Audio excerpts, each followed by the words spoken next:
Hey guys, welcome back to another episode of After the License, the podcast where we help real estate agents build their business. I'm your host, Jeff Buettner, and as always, if you're listening to the podcast, make sure you check out the YouTube channel. We've got YouTube-specific trainings and live streams that we just do on YouTube. And if you're watching on YouTube, we also have a podcast. Today, we're going to talk about your sphere of influence and how many times you should market to them per year. First, let's touch on what your sphere of influence is. Your sphere of influence is everybody you know that knows you, likes you, and trusts you.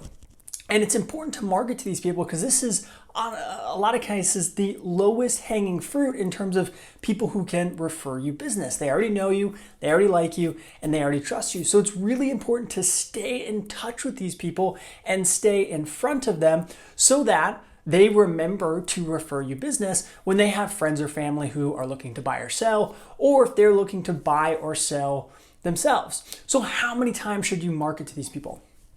The book, one of my favorites, The Millionaire Real Estate Agent by Gary Keller, says that you should touch these people 33 times a year. And so what I like to prepare for, just to be safe, is roughly 3 times a month.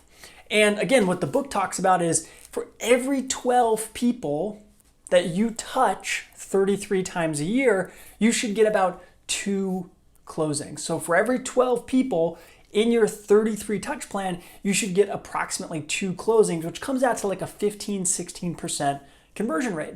So you can see the power of meeting people, building that connection, putting them into your marketing plan, and reminding them through a number of different ways that you're in real estate. Now, if you need some help kind of formulating who's in your sphere of influence, I have a free course. I'll put a link down in the description. I talk about what is your sphere of influence. I touch on who should go in it, and I give you templates for a spreadsheet where you can actually put folks in there, and I go through all that stuff. So check out that link below. But make sure you're reaching out to these people 33 times a year. And in that course, I touch on some ways to do that. But let's touch on a few here today. So some good ways to reach out to your database, your sphere of influence is postcards, phone calls, anything personal touch, so handwritten note.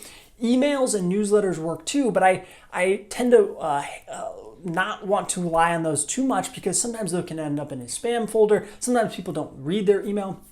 Social media is a great, powerful way to stay in front of people as well, but you just never know who's on social media. And with the changes to algorithms, you never know who's going to actually see your content. So when you're thinking about your 33 touch, think about personal things that people are going to remember you for.